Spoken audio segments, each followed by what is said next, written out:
ಸಮುದಾಯನೂ ಸಾಕಷ್ಟು ಹಿಂದುಳಿದಿದೆ ಇವತ್ತಿಗೂ ಸಹಿತ. ಎಲ್ಲೋ ಕೆಲವು ಕುಟುಂಬಗಳು ಬೆಳೆದ ಆ ಸಮುದಾಯ ಹೆಸರು ಮೇಲೆ ಇವತ್ತು ರಾಜಕೀಯ ಮಾಡ್ತಾ ಇದ್ದಾರೆ. ಮಾಡಲಿ, ಬೇಕು, ಮತ್ತು ಬೆಳಿಬೇಕು, ಯಾರಾದರೂ ಬೆಳಿಬೇಕು ಇಲ್ಲಂತಲ್ಲ. ಯಾಕೆ ಅವ್ರದ್ದು ಸಮುದಾಯದ ಏನು ಸಮಸ್ಯೆಗಳಿದಾವ ಅವ್ರು ಕೇಳಬೇಕು, ಸರ್ಕಾರದಿಂದ ಮಾಡಿಸ್ಬೇಕು, ಅವ್ರನ್ನ ಬೆಳೆಸೋದಕ್ಕಾಗಿ ಇನ್ನಷ್ಟು ಕೆಲಸಗಳಾಗಬೇಕು ಅಂತ. ಬೆಳೀಲಿ ಪಾಪ, ಆದಿವಾಸಿಗಳು ಬೆಳೀಲಿ, ದೊಡ್ಡವರಾಗಲಿ. ಇವತ್ತು ಎಲ್ಲರೂ ಜಾರಕಿಹೊಳಿ ಅವರಂಗೆ ಆಗಲಿ, ನಾವು ಬಯಸ್ತೀವಿ ಅದನ್ನು, ಆ ರೀತಿ ಬೆಳೆಸಲಿ.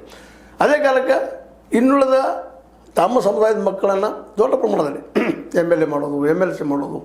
ಅಟ್ಲೀಸ್ಟ್ ಇವತ್ತು ನಮ್ಮ ಮಗನ DCC ಬ್ಯಾಂಕದ ನಿರ್ದೇಶಕರು ಮಾಡಿದ್ದಾರೆ, ಅದು ತಮ್ಮ ಸಮುದಾಯದ ವ್ಯಕ್ತಿನ ಮಾಡಿದ್ರು ಚೆನ್ನಾಗಿತ್ತೇನೋ. ಆದರೆ ಇವತ್ತು ಈ ಪ್ರಶ್ನೆಗಳು ಹೇಳ್ತಾ ಇದ್ದೀವಿ ಎಲ್ಲ ಕಡೆಯಿಂದ. ಹೌದು, ತಮ್ಮ ಕುಟುಂಬಕ್ಕಾಗಿ ಮಾಡ್ತಾ ಇದ್ದಾರಪ್ಪ ಹೆಚ್ಚು ಕಡಿಮೆ. ರಾಮುಲು ಅವ್ರದ್ದು ಅಷ್ಟದ, ಸತೀಶ್ ಅವ್ರದ್ದು ಅಷ್ಟದ. ಕುಟುಂಬಕ್ಕಾಗಿ ಸ್ವತಃ ಸತೀಶ್ ಅವರು ಒಪ್ಕೊಳ್ತಾ ಇದ್ದಾರೆ ಮಾತ್ರ. ಹೌದು, ಎಲ್ಲ ಕಡೆ ಕುಟುಂಬ ರಾಜಕಾರಣದ ಇದು ಅಂತೇಳಿ.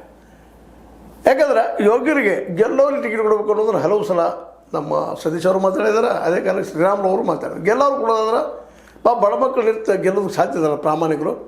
ನಿಮ್ಮ ಸಮುದಾಯದಲ್ಲಿಯೇ ಪ್ರಾಮಾಣಿಕ ವ್ಯಕ್ತಿ ಅಂತಂದು MLA MLCನೋ ಅಥವಾ MP ಮಾಡುವಂಥದ್ದು, ಅಥವಾ ಒಂದು ಶಿಕ್ಷಣ ಸಂಸ್ಥೆ ಹೇಗಾರು ಮಾಡಿದ್ರಿ ಅಂದರೆ ಸಂಸ್ಥೆಯಿಂದ ಇನ್ನಷ್ಟು ದೂರದಾಗಿ ಬೆಳೆಸಿ ಆ ಮಕ್ಕಳಿಗೆಲ್ಲ ಫ್ರೀ ಎಜುಕೇಷನ್ ಸಿಗುವಂಥದ್ದನ್ನು ಇನ್ನಷ್ಟು ಹೆಚ್ಚಿಗೆ ಮಾಡ್ತಾ ಹೋದ್ರೆ ಸಹಜವಾಗಿ ಬಿದ್ದ ಸಮುದಾಯ ಮೇಲೆ ಬರೋದು ಸಹಜದ.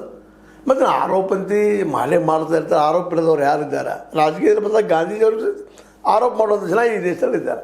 ಇಡೀ ತನ್ನ ಬದುಕನ್ನು ಈ ದೇಶಕ್ಕಾಗಿ ಹಂಚೆ ಕೊಟ್ಟ ಮಾಡೇ ಹೋದರೂ